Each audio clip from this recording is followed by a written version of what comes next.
Support for this podcast comes from today's military. You have a calling. We have an answer. Finding your purpose can mean following a different path, and that can be intimidating, but also rewarding. Consider the unexpected by looking at today's military. You have a calling. We have an answer. Learn more at todaysmilitary.com. Empire.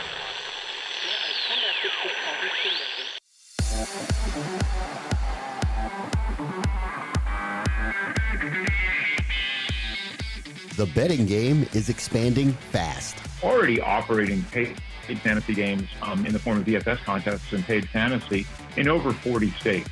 So we already have an established expertise in terms of understanding the intricacies of local gaming regulators and understanding a little bit about how that process works. That's Geoff Reiss, GM at Yahoo Sports, whose early dive into fantasy led to headlining the ability to handle the handle.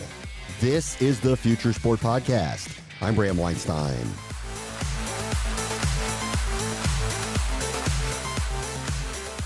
As gambling continues to proliferate and legalize, Maryland has it on its ballot in a couple of weeks, the innovators continue to rush to acquire users and customers. For Yahoo, an investment in the fantasy space is paying off now with a new partnership with BetMGM. They're at the forefront of an entire content consumption path that involves action.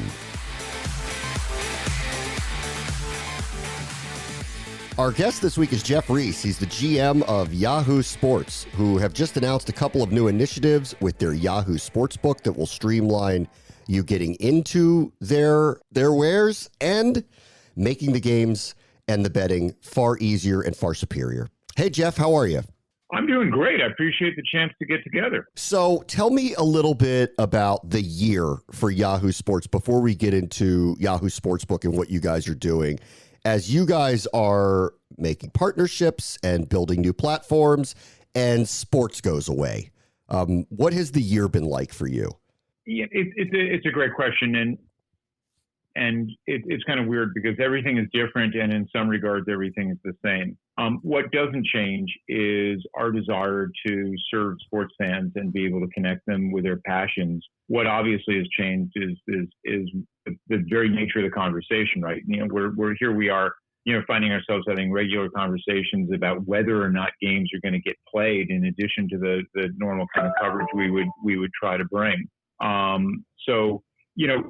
It's been a really challenging year, but I feel like the thing that I'm most proud of is that we have introduced a huge and steady stream of innovative experiences for fans, especially around football, despite the trying circumstances of the year. Because the reality is, fans love sports and they want to feel connected with sports, and they're always looking to push boundaries of how close they can get to their favorite sport.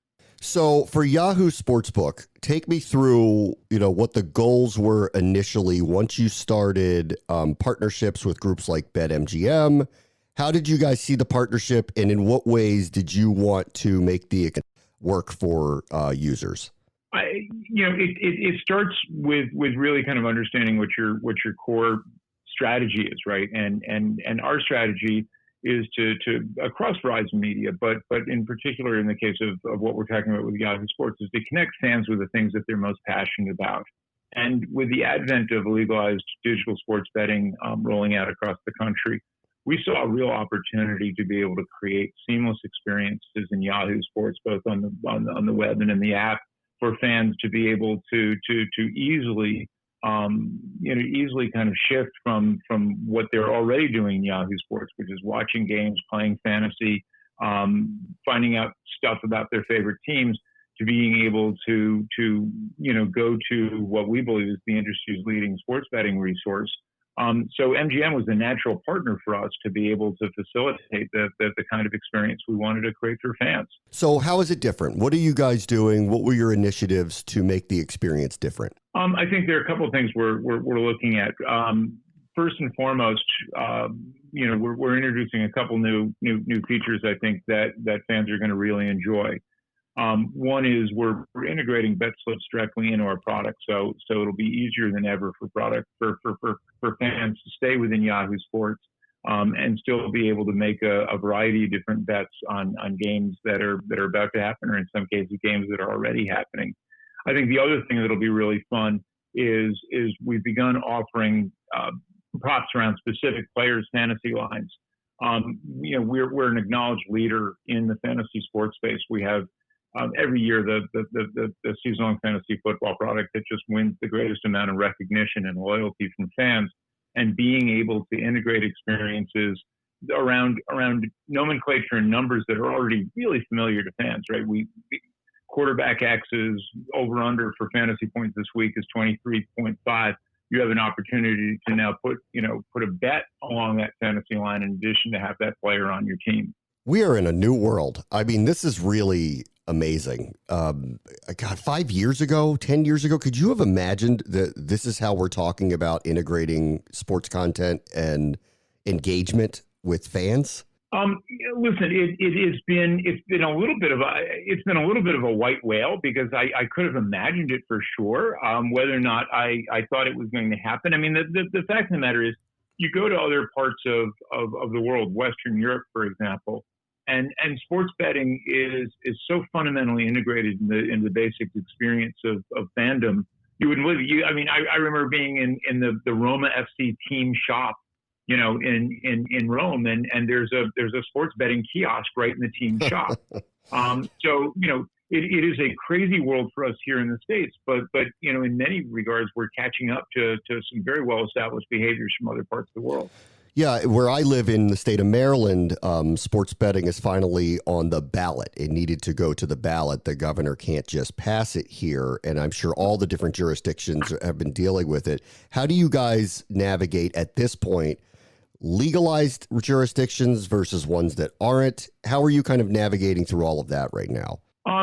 First of all, a couple different ways. We are very fortunate because we made some early investments in the daily fantasy space going back several years ago. So we are already operating paid fantasy games in the form of DFS contests and paid fantasy in over 40 states. So we already have an established expertise in terms of understanding the intricacies of local gaming regulators and understanding a little bit about how that process works. And I think the second way we've chosen to navigate that is by working with a best-in-class partner at BetMGM, who, through a combination of their digital and land-based casinos, have an advanced understanding of the regulatory landscape as anybody in the industry. So, I think the key to any kind of business partnership mindset, right, is to understand, what you're really good at and get the most out of what you're good at, but also understand where your strengths can be further complemented by really strong partners, and sign on the best partners you can. And in the case of BetMGM, I feel like that's what we've done. Support for this podcast comes from AT&T. 5G from AT&T is fast, reliable, secure, and nationwide. So, should you switch? Well, historically, those were the reasons new tech was adopted. Neanderthals saw that fire heated things fast and made their caves secure from rampaging woolly mammoths. The ancient Romans saw that the aqueducts were a reliable and fast way to transport water, so they stopped carrying water jugs on their backs and adopted them nationwide. Oh, and 1800s Victorians saw electricity light up rooms fast and be more reliable than candles blowing out, so they stopped bumping into walls and made it nationwide. Today's no different. Switching to AT&T 5G is kind of a no-brainer.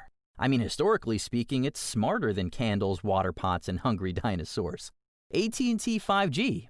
It's not complicated. 5G requires compatible plan, may not be in your area. See att.com/5G for you for details. Talk about a little bit of tech too. 5G, how does that fit into what is happening here in real time for Yahoo Sports? It fits in with Yahoo Sports a couple different ways, right? Yahoo Sports sees well north of 10 million folks coming to us on a typical NFL Sunday. And our job is to create the best experience for as many of those fans as we possibly can. So this isn't to say that we expect each and every one of those fans to start betting on sports. For some of those fans, they're incredibly well served by watching live NFL, or better yet, watching games together on Yahoo Sports' new Watch Together feature of NFL live games. For other fans, it's about playing fantasy. For other fans, it's about just checking in on scores. And yeah, for a subset of those fans, it's about accelerating that experience into something as deeply committed as sports betting and making it as easy and as seamless for those fans to do so. So, we're in an age where media entities can't create, one size fits all experiences for their fans. They have to have a variety of experiences ready to go for different segments of the audience, and sports betting is a piece of that puzzle that's really important to us strategically, and it's important to the experience we want to offer our fans. Take me through the timeline a little bit, because clearly Yahoo was ahead of the curve with fantasy, which has led into this space now with legalized sports betting. What were fans telling you 5-10 years ago that you started implementing that has led us to this space of what they are looking for in a content experience? I mean, the reality is, since the advent of digital sports on the internet, there has been a significant number of fans who have bet in what would be at best described as a gray market, if not a black market, with offshore books. So fans have been voting with their clicks and with their transactions for, almost 20 years now, looking for places to place digital sports bets. And the exciting thing about the time that we're in right now is we have an opportunity to bring that activity into a safer, more regulated environment, an environment where typical banking policies can be used. We can do a better job in terms of serving customers and basically making sure that we're dealing with any customers who might have issues with gaming in a way that the offshore books are just not equipped to do. The production of the games themselves, how do you see that changing, whoever the provider may be, in line with everything we're talking about, which is there is a very different experience that is craved by the modern sports fan? We are entering into a period of time that will be unparalleled in terms of the types of experiences that are going to be available to sports fans. The combination of just the sheer volume of events that are available to fans, plus the kind of experience that the widespread adoption of technologies like 5G will open up to fans, is just going to create this massively exciting and innovative period. Fans sitting in stadiums, and yes, we're going to be going back to stadiums at some point, are going to have a number of the kind of creature comforts we associate with home viewing brought to them right in the stadium, the arena. Fans sitting at home are going to have a lot of the experiences we associate with being live in a stadium brought into their living rooms. And things like 5G and things like the level of sophistication of integrated production that networks and digital providers are capable of bringing are going to be driving a level of innovation and evolution in fandom unlike anything we've ever seen. It's an incredibly exciting time to be in the industry, and legal sports betting fits right in that profile, where we will just have a terrific range of options of things we can do while we're watching games in ways that we've never seen them before. Yeah, it is really exciting. And I'm with you. I hope 2021 we can actually go back to the games again. That would be nice. Geoff Reiss man, it just feels weird. It still is. It still feels weird. It doesn't feel like there's the end of the line yet either. But sports are at least back. We handed out a championship the other day in the NBA. Things are starting to feel a little bit normal again. Geoff Reiss is the GM of Yahoo Sports. Thank you so much for joining us, Geoff. It's great to be here. I appreciate the chance to. This is the best thing in the world to be talking about, right? Support for this podcast and the following small business story comes from Dropbox Business. Teamwork, your way. Hi, I'm Naomi, and this is my small business story. There I was again, struggling to balance my professional life and making my son something healthy in my personal life.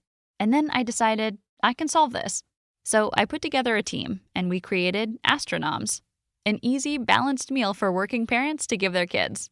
Our team seems mismatched, in different time zones, with different working styles, but honestly, that's only made us more productive. I work early in slides, while BizDev assigns tasks, and legal works late sending documents from HelloSign, all from one shared Dropbox workspace. Oh, that's our project manager. I gotta go. Bye.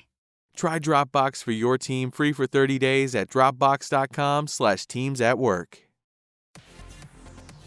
On the next Future Sport podcast, the data game is also going next level. What Synergy Sports is doing now is unlocking the potential to actually distribute and therefore commercialize or monetize every game in your season. That's Mark Silver, CEO of Synergy Sports, who's helping leagues of all sizes bridge the gap of data and broadcasting ability. That will do it for this episode. As always, the future is now. This is the Future Sport Podcast. I'm Bram Weinstein. The Future Sport Podcast is brought to you by 3 Advanced, developers of sports tech apps that are AI-powered and UX-focused. So if you're looking to create some apps for your startup or your sports biz calls for some artificial or business intelligence, you should check out 3 Advanced. They're incredible. Go to 3advanced.com. That's the number 3advanced.com.